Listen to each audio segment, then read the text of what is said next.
What's going on, guys? PXCam20 back in with a brand new video. We are here for the second race of the FIA season as we are running around Autodromo Nazionale de Monza in the Group 3 cars. But the only thing is that this isn't the normal typical Monza.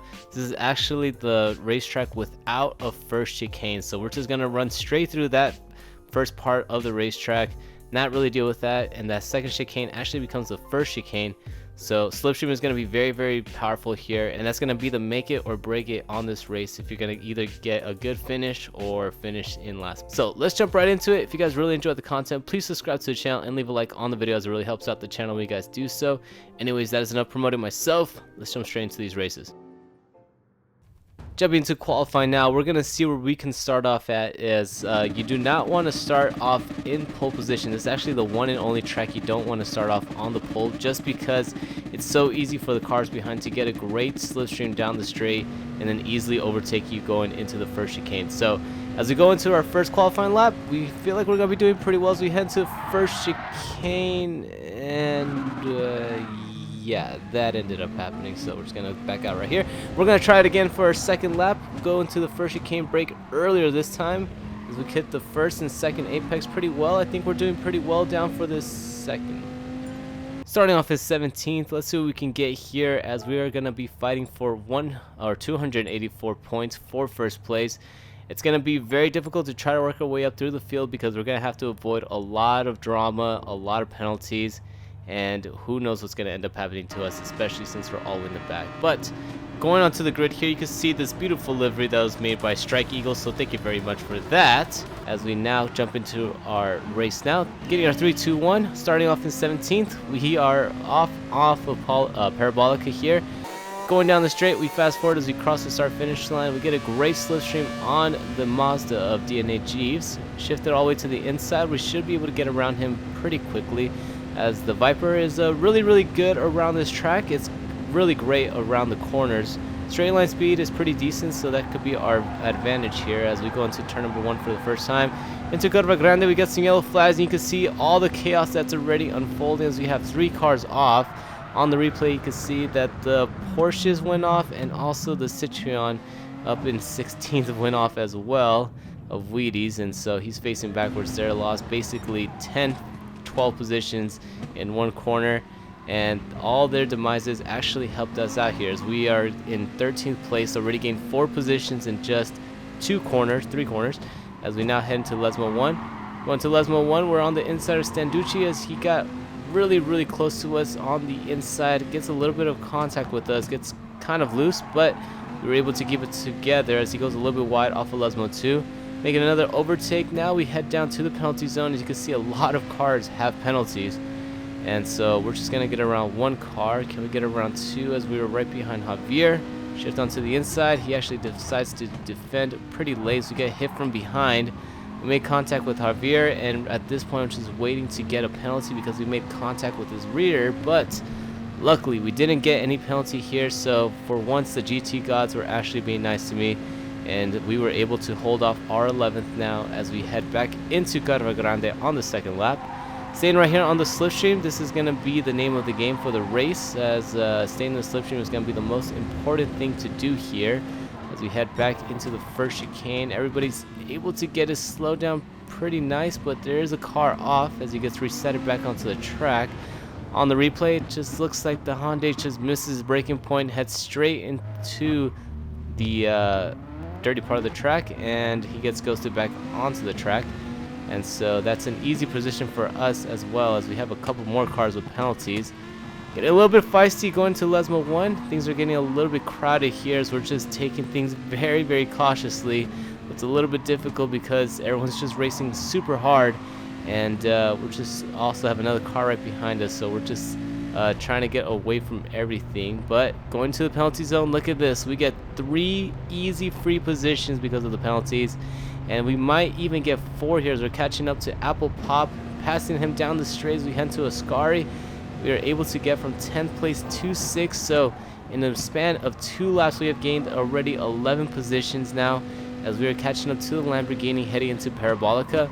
Finding our braking point, we almost made contact with the Lamborghini, so we got very close to making contact with his rear bumper, but luckily we were able to get it woed down, and unfortunately though, because we had to slow it down so much into the entrance, we actually get overtaken by Super Chicken in the Hyundai, and he gets into the slipstream of the Lamborghini. We're going to use his slipstream here as we get a really great run down the straight heading into Curva Grande.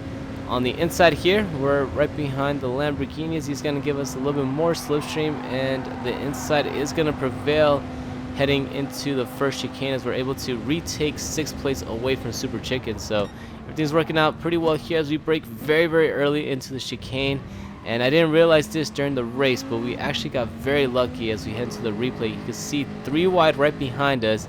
And again, we braked super early, and Super Chicken, thank God, had really great reactions, braked early as well. And he avoided making contact with our rear and sending us to the shadow realm. And look at that right behind us. A little more chaos going on, but we were able to get through it cleanly and unscathed now as we set our sights on the Lamborghini here coming out of Lesmo 1. So just focusing here, just trying to see if we can get away from the cars right behind us, but it hasn't been working out too much as we are still kind of nose to tail going into Parabolica. Again, spotting our braking zone, making sure that we don't get too close to the Lamborghini. Last lap we were a little too close for comfort, but again, we are starting to get pressured from behind off of Parabolica, but luckily the Lamborghini is in the middle of the track, so we're able to get somewhat of a slipstream here, and we're able to outmuscle Standucci. Going down the straight here, we're staying right behind the Lamborghini. We get a great run with the slipstream.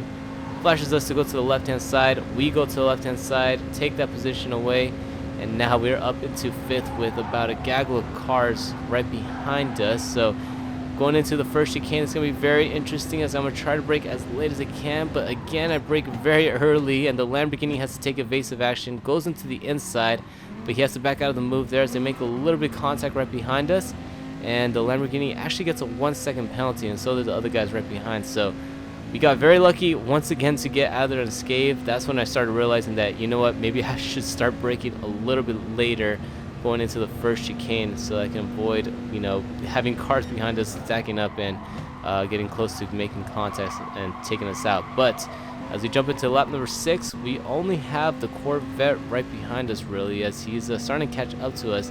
7th place is a little ways back as he's about 2 seconds away from us. The Corvette gets a really great run down the straight, and he's going to use that slipstream to easily get around us on the left hand side, as the Corvette Group 3 is really quick. So I'm just going to kind of follow him here, and this is now going to turn into a 2-car battle, but I actually kind of want to work with him, so I'm going to stay right behind him. I know he's a little bit faster than me right now, so might just stay right behind him, try to see if we can work together and catch up to 4th and 3rd since they're not too far up the road.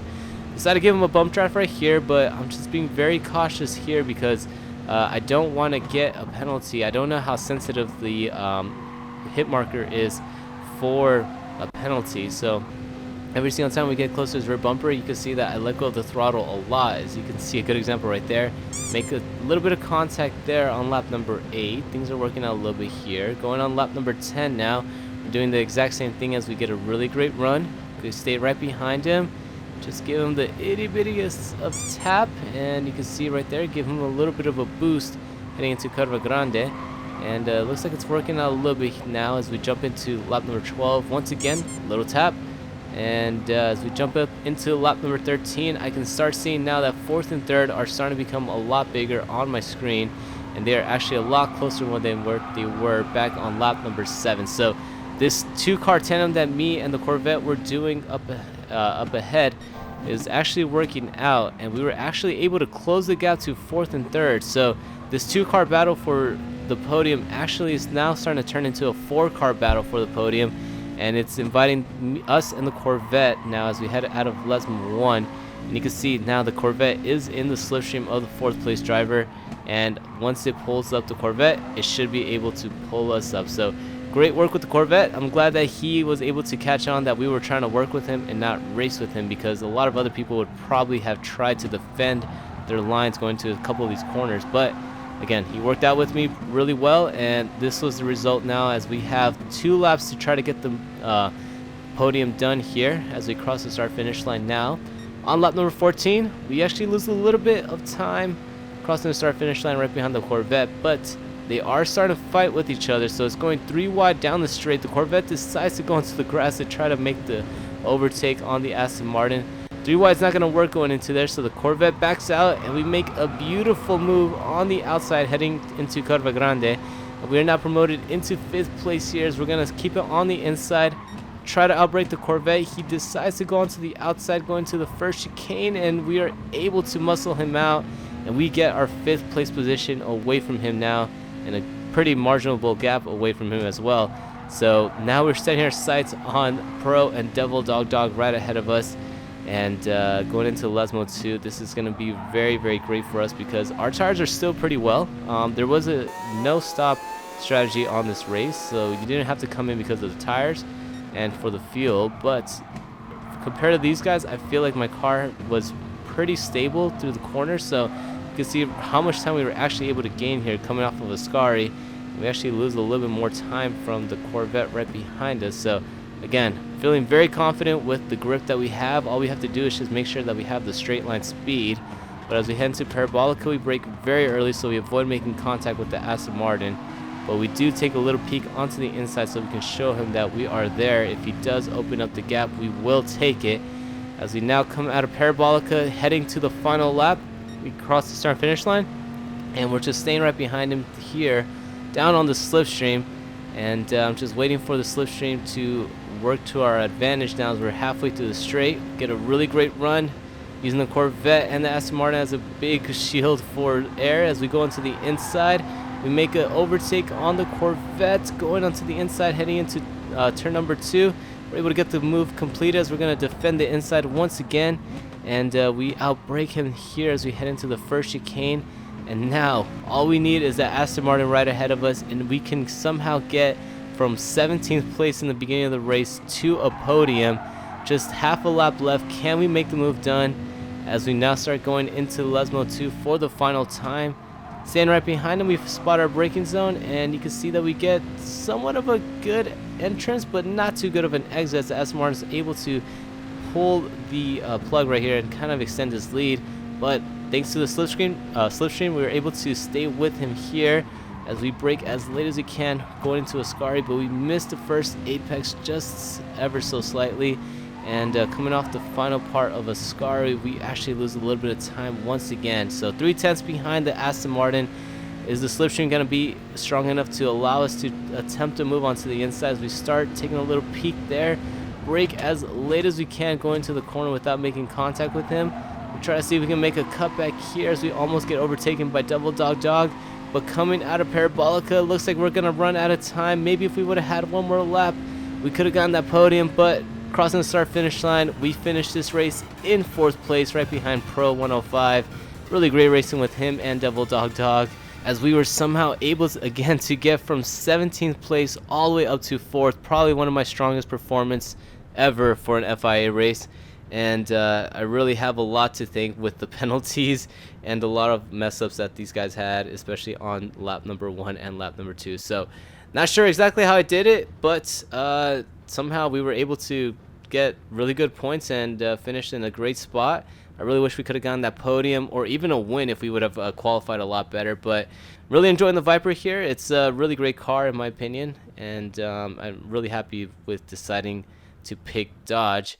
As we head into the screen right here, you can see that we were able to gain 13 spots and gain 249 points to be added to our FIA season, and that actually puts us in about 50th position for the season so far and placed in 5th place for our manufacturer. So not too shabby of a start so far. Maybe we can do a lot better on the next race, as that is going to be at Willow Springs, so keep an eye out for that. So let me know how you guys did around this race. Comment that down in the comments down below, and if you guys really enjoyed this video, which I'm hoping you guys did since you guys made it all the way to the end, please feel free to subscribe and leave a like on the videos. It really helps out the channel when you guys do so. And if you guys want to follow me on the Twitters or on Instagram, feel free to click on the links in the description down below.